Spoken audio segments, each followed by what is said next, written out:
So one of the big arguments that anti-vaxxers have against vaccines is that really, in today's modern age, is that we don't need vaccines anymore because a lot of our, the diseases, infectious diseases that we have are no longer problems because we have modern sanitation and that is fine.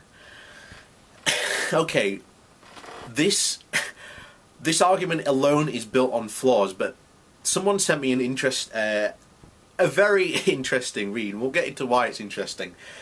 But essentially what this goes into is that it makes the argument that essentially all the illnesses that we sort of treat vaccines today with, be it, typhoid, smallpox, diphtheria, tuberculosis, scarlet fever, whatever, you name it, all this reasoning and all these reasons why these diseases went away isn't because we have really good vaccination programs, we have vastly improved, healthcare than compared to what we have then.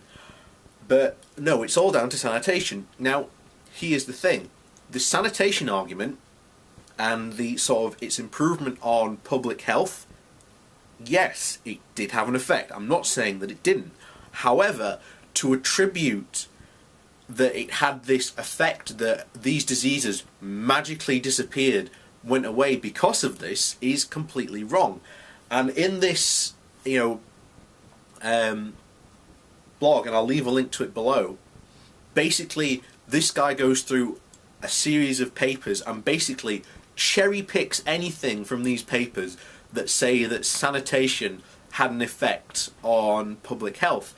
And this is completely wrong, because when you actually go and read these papers, everything that all of these papers, they're all saying, well, there was a vast improvement in medicine in this area.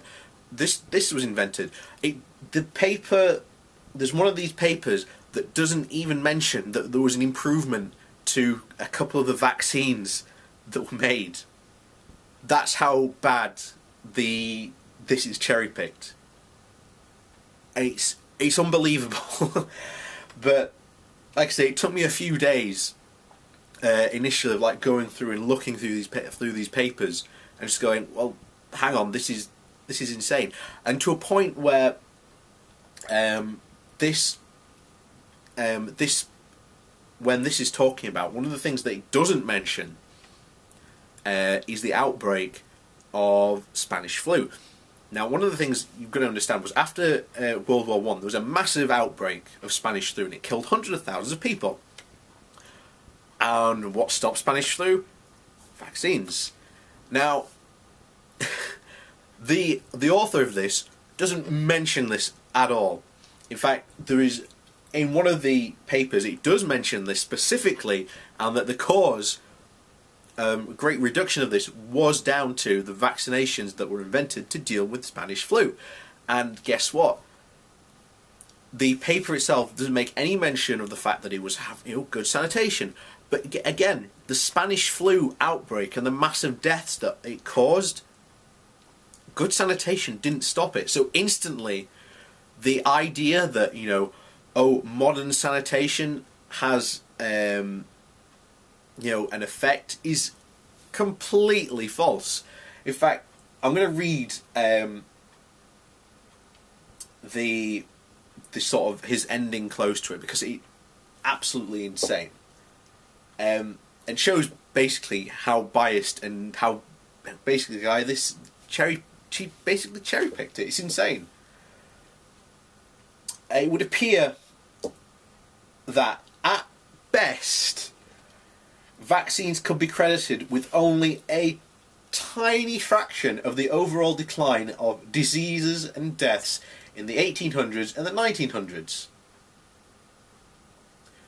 Again, when you go in and you look at this, that's not the case. The sort of 1800s really was when, medicine itself was started to take seriously, and when actual science actually started to really take effect with it. And then, you know, we made huge leaps and advances from then onwards. You're talking about a time when, prior to the Crimean War, doctors believed that they didn't have to wash their hands. And you think in today, our modern age, thinking that that's a bad idea, but back then they didn't have that knowledge, they didn't have that sense.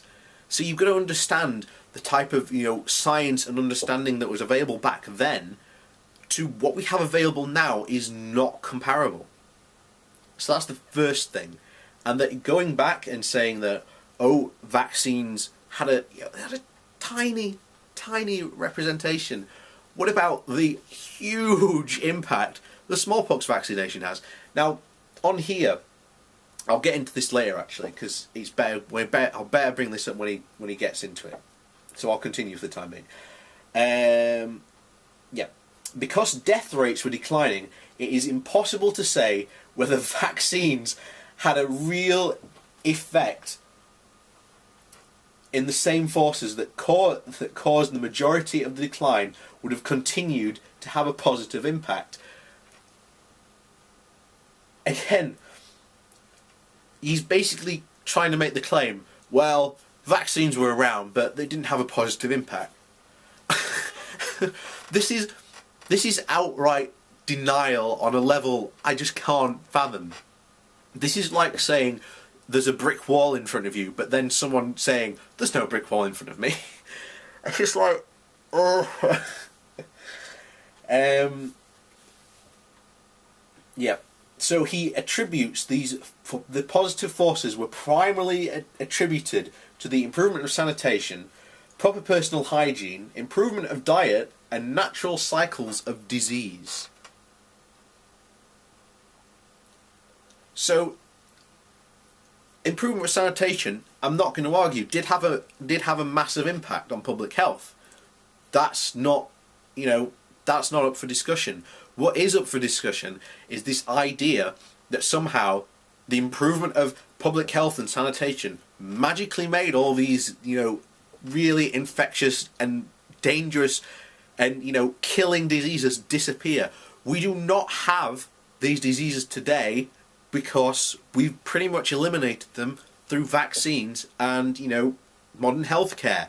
And yet, the person that sent me this is absolutely adamant that Big Pharma is covering these things up and, wants, the reason why they haven't had a cure for cancer is because they can make money off it. Well, hang on a second. All these infectious diseases that we have literally cured, if that's the case, why isn't Big Pharma then bringing back these diseases? Why are we not seeing any surgeons? Because, you can make money off these. It doesn't make sense. And I've always argued this point. It doesn't make logical sense that these people think of when they bring up the, the Big Pharma conspiracy theory. It doesn't make sense. And he goes into the natural cycle of diseases. And this is what I want to bring back. Diseases do have a cycle. They go through, and again, but the thing is though, these cycles can be made a lot less worse and have no effect at all if you vaccinate people. That means people aren't getting the disease in the first place. Meaning, A, they're not dying. Because one of the things he doesn't seem to bring up, or seem to give a hoot about, is that a lot of these diseases that he is talking about pretty much would be a death sentence to you. And even now with modern medical healthcare, there's you've got Judy Wildman, who got a PhD, once says that we should go back and retest smallpox vaccine, meaning that we should give purposely infect people with smallpox vaccine to see if the smallpox vaccine actually works. So not only should we put people's lives at risk, but risk disfigurement and all the other things that smallpox cause, and even survivors that we're left with. This is the level and understanding that some of these people just don't have. I mean, the idea that we should infect people on purpose with a deadly disease is just absolutely unethical. And yet, according to Julie Wildman, and this person in particular says, these diseases, we can cause, hundred odd thousands or worse of deaths. And it would be fine. Fine.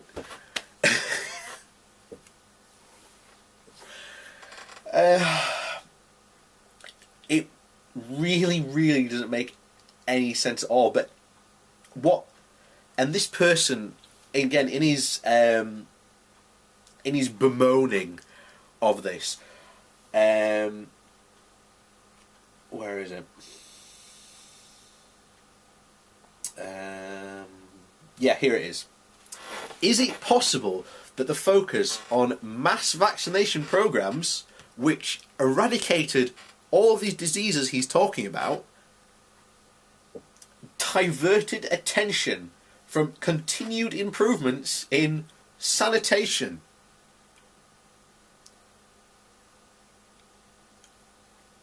Okay, sanitation is pretty easy to understand. You take waste and you move it away and you keep it away from a water supply. Sanitation doesn't get any more improved than that. Where are we? I've lost my place again. Yeah, diverted from sanitation and nutrition that could have further reduced or eliminated these deaths and complications. How? Again, nutrition cannot cure things like smallpox, typhoid, diphtheria. It just doesn't do it. There is no evidence at all to say that you cannot eat yourself healthy. If you've got one of these diseases, you cannot just suddenly say, well, I'm going to eat broccoli for the next week to cure me of my typhoid. This is absolutely ridiculous. And again, this is the absolute insane level these people dive to in an attempt of desperation to try and disprove any way they physically possibly can to disprove vaccines. It's insane. It really is. And again, and then he's left all the links to these papers, and when you read again all these papers, there's like this small tiny section which is cherry picked about improvement of sanitation, and then like the rest of the paper is all about the medicines, the vaccines, and things like that. And there's another part where he's just like, it would seem that people who recognise the underlying causes of diseases instituted by better living conditions, proper water and better sanitation should be recognised for their remarkable achievements. Well, they are. In the UK, we've got Lord Bazalgette, the guy who basically created the sewers of London. He is a recognised figure. He has a plaque somewhere in London, I can't remember where it is. And then you've got Dr. John Snow, who figured out that a massive break of cholera was being caused by, you guessed it, bad water supply. So again, these people are celebrated, and here's the thing, these two guys would not be denying the fact that vaccinations, and particularly in a lot of these cases, our medical system is far more responsible for getting rid of these horrible diseases than you know, improved living conditions and sanitation. That's just not the case. They had some impact, but not the impact that this guy who wrote this blog is claiming. It is just not right. So, you know, there you go. You know, sanitation did have an improvement. You know, I did medicine through time when I was doing my history for GCSE. And yes, we did talk about sanitation. Because yes, sanitation did have an improvement. But again, it was the medication, vaccinations that have a far more, and have had a far more greater impact and a far more lasting impact than, you know, sanitation. But that's not to say that it didn't have an impact. It did, but not to the greatest extent that this guy is claiming. And, you know, nutrition. Because, you know, eating yourself out of diphtheria is, to them, they think is a thing.